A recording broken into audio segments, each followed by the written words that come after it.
Вот он, виновник беспокойств, стуков.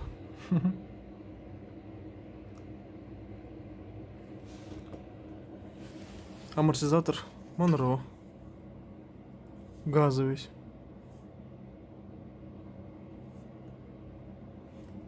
Отличный амортизатор вроде с виду.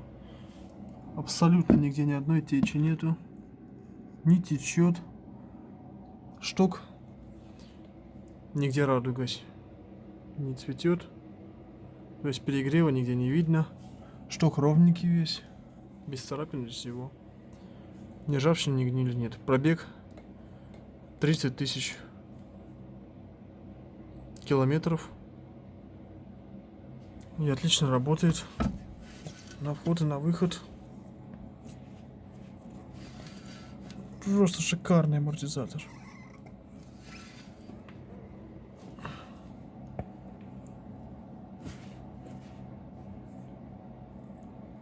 Отлично работает.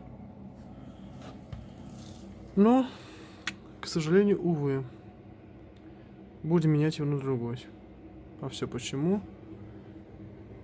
А все из-за того, что, оказывается, у него есть вот такой стук.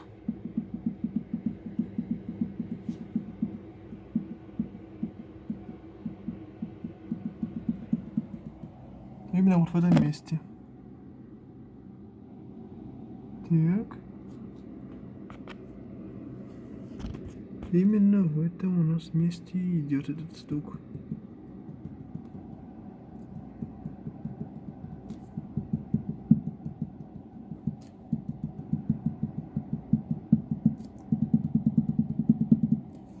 Изначально, как и все, сразу думаю, решили на подшипник.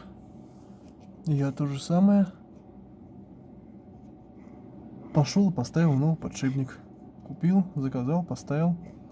Фирма Лимфердер. Все установил. Проверил, покачал. Точно такой же стук, как был, так и остался. А пока не снимешь, не разберешь полностью стойку, не снимешь амортизатор и не поймешь, что он может стучать. Конкретно.